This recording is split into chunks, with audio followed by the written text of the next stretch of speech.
Hello, namaste. Lately I've been receiving a lot of questions on exactly how I conducted the research on zodiac signs. People are reporting that the interpretations that I give for the zodiac signs are hitting home. They are really making sense in a way that the usual interpretations have not been able to do. So what is it that I really did? Is my research really so evidence-based? Is it data-driven? What's going on? Or is it just another astrologer's opinion? Let me explain exactly what the research was. The research was done in two phases. The first phase was from September 1972 to May 1981. Well, that's a long time ago. Okay, right, so I've been doing this a long time. And what I did is I interviewed two people a day. The interview would take about 2 hours. I would also analyze the charts before the client came for about 2 hours. So that's about 8 hours a day. I did this about 6 days a week. So I was doing about 12 interviews a day. I did this for several years. What I was trying to accomplish was just to find out if astrology works. My point number 3 here is I didn't care if astrology worked or not. I was not charging anything for these interviews. People were happy to come and have me ask them questions. The word had spread around that David was doing these interviews, and they were very useful and informative, and it was free. So I had lots of volunteers come in. I only worked with people who had birth times, what I should say is about 95% of the time I did charts with people with birth times. If they did not have a recorded birth time, I attempted these techniques for rectification. So I interviewed the people. I had studied books on Vedic astrology, what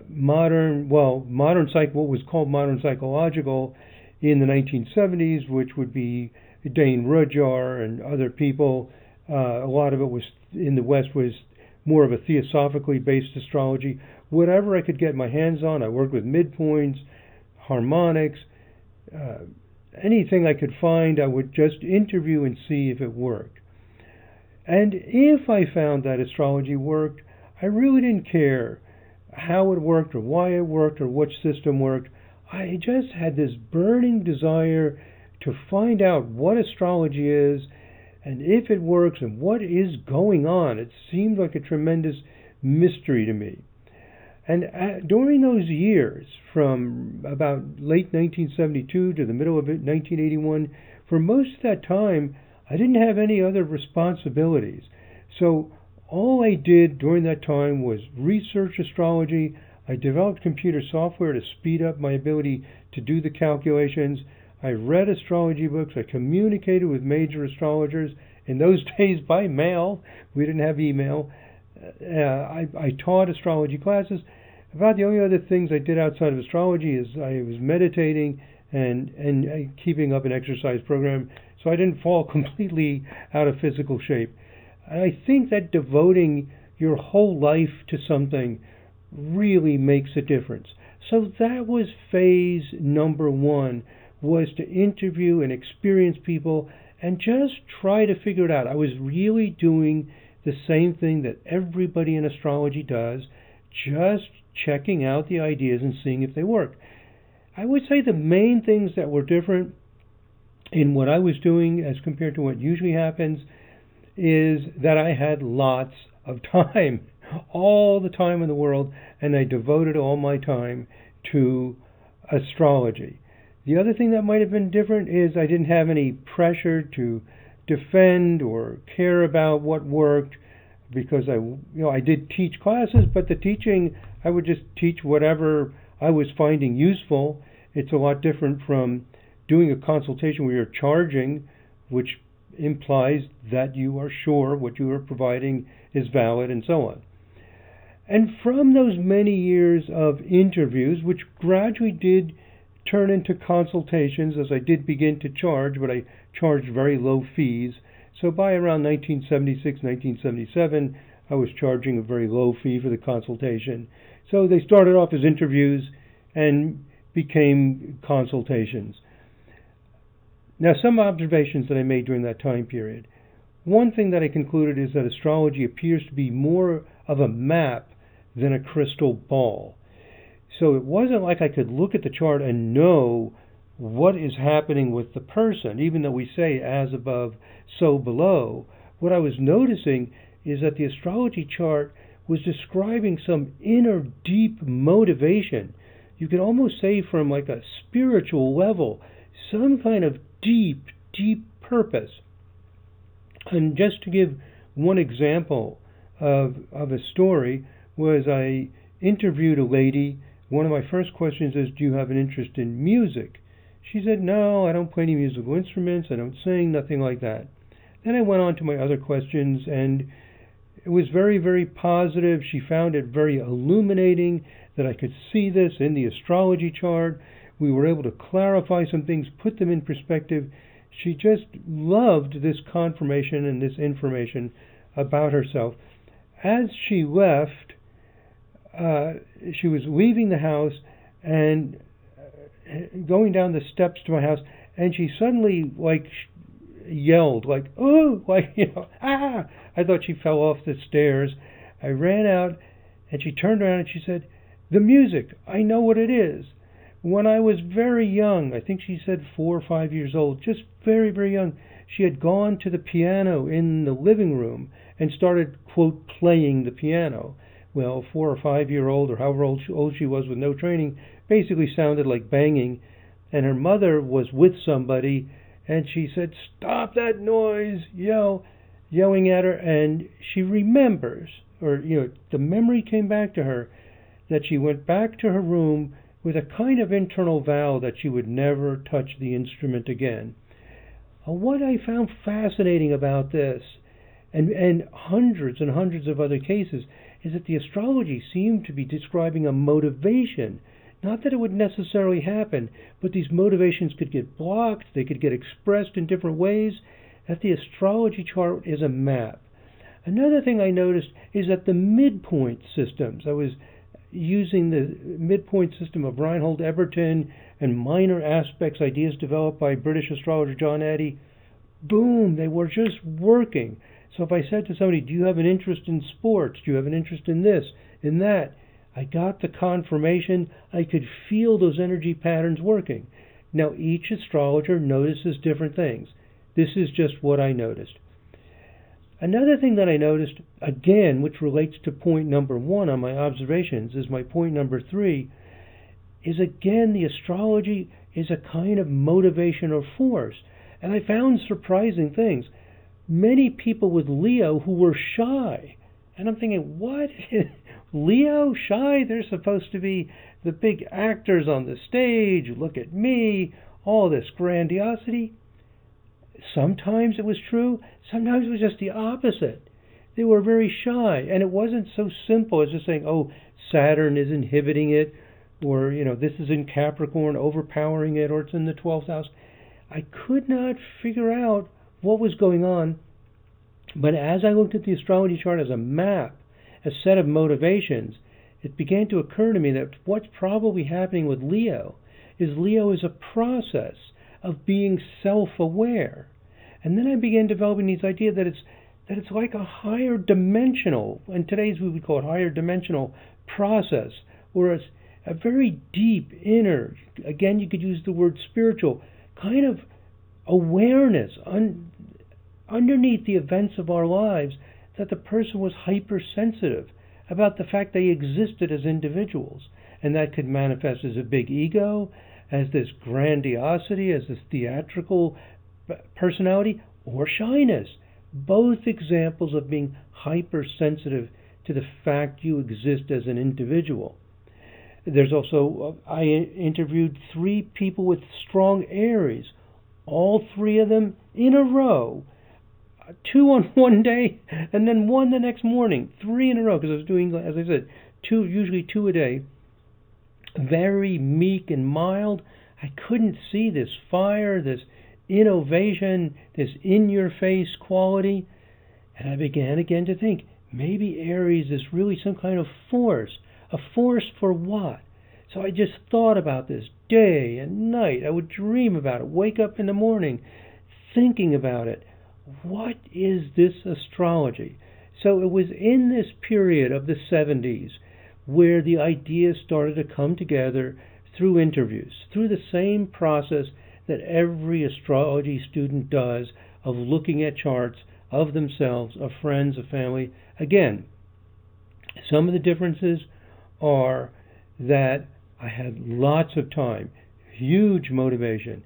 It took over my life, and I studied everything I could. I learned the astronomy behind the astrology, everything. I studied Vedic and different methods, like I mentioned, the midpoints, the harmonics. And so it began to develop from the observations. And I think a key point there was being open to any possibilities and not even caring if astrology worked at all. That was phase one, the personal experience. Phase two didn't have a clear starting point. Let's call it somewhere around the year 2000 is when I started checking by looking at databases, by doing a kind of more formal kind of research. And eventually this settled into a method I call extreme case sampling. Well, I don't call it extreme case sampling. That's what the research procedure is called. And the idea of extreme case sampling research is very simple. You take the people who have a huge amount of Aries, for example, Sun, Moon, rising sign, all Aries. Make sure the ruler of the ascendant is also Aries. They're clearly super Aries people. And then see if they make sense. So this is sometimes called a form of rich case sampling, where these people, the super Aries people, really tell us a lot about the zodiac sign. And I've written some technical articles on why this works, from a more rigorous research scientific perspective. But there are many requirements for any research method, and astrology meets all of the requirements to make this important.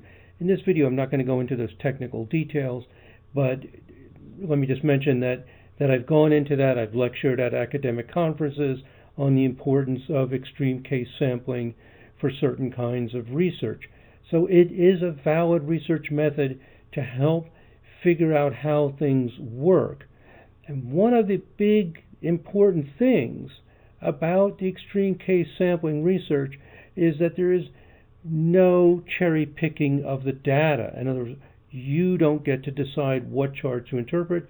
You have to interpret the charts that come out of the database as the extreme Aries people. So I've spent a lot of time building these databases and the research software to access that information. And in this phase two of more carefully, more rigorously checking the ideas that were developed in the personal interviews and consultations, I got a general confirmation of the ideas I developed back in the 70s, and a lot of refinement of the ideas. So I found that usually I was on the right track, but not exactly, and I was able to refine the ideas and get it down more precise. And so that's how I could say that Aries is this drive to be honest. That gradually developed after 9 years of personal interviews and analyzing the charts that come out of a huge database to see who stands out, carefully looking at it and trying to see what works. So the research is data-driven and evidence-based, because in the extreme case sampling research, you have to interpret the charts that come out the strongest. You can't just say, oh, what about person X? What about person Y? Well, you can do that, and that's useful. But that does not replace the people that come out as the top 3, 4, 5, 6, wherever you want to cut it off. The very top Aries people, they must have the Aries qualities. So that was phase two, was the extreme case sampling research. And I'm repeating that phase two because our database has improved, and we want to repeat it with the larger database that we have now. So to summarize, there are actually 3 phases to this kind of research. And I'll tell you what phase 3 is in a moment. But to repeat phase 1 and 2, phase 1 was an exploratory kind of research, making careful observations, trying out many ideas I tried out many ideas in Vedic astrology, critically assessing the results, not trying to rationalize. Like I interviewed 3 people in a row who were meek and mild with strong Aries. What exactly is going on? And if it was because of something else in the chart, what happened to the Aries? So just thinking clearly about it, not trying to be defensive or push one point of view, but just trying to look at it carefully. I took a lot of notes. I had a file cabinet full of my notes, and I would go back to that and try to assemble information. Now we have nice computer databases to help us with this. And the non-stop obsession to find the answers, which has continued to this day. So I think complete dedication to a project, to a goal, is very helpful. And then phase 2, the qualitative research, means the results of the research are not numbers. We use numbers to determine who's the extreme Aries, the extreme Taurus, or anything else we're researching. But the final analysis is done by the astrologer to see and defend some argument as to what these charts have in common and why. No cherry picking of the data. As we analyze what are sometimes called information-rich cases, these extreme cases. Now the third phase of the research is, now that you've got a very good idea of what's going on, and by the way, that phase 1 is really important, that direct experience, involvement, engagement with the charts, then confirming it without having cherry-picking the data to see, yes, this is exactly what's going on. And then phase 3 would be to do a more of a quantitative research where you have a clear hypothesis that you can evaluate. And I haven't really figured out how I would do a nice, simple, straightforward quantitative research on zodiac signs, but we're doing it on things like accidents. What happens when there's an accident? What happens when a baseball player plays better versus when they play worse? Our gold price research, where we were able to predict the price of gold. So this is what we call model building and model testing.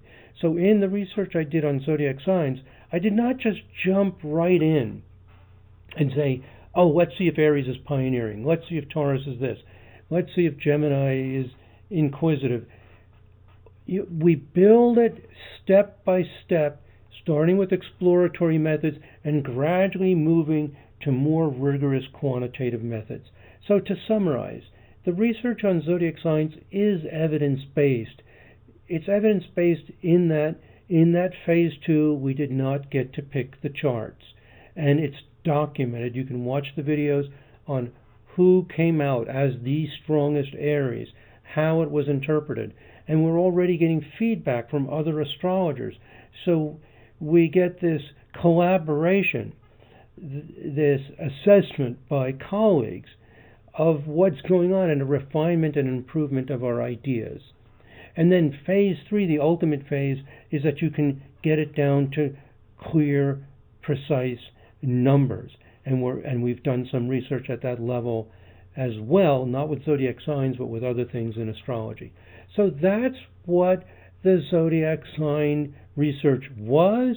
It's actually still ongoing because we're improving the databases and we're going to reanalyze the data again and working with other companies and other groups to improve this research. And we have a research team to help get different points of view, and that's always important in research.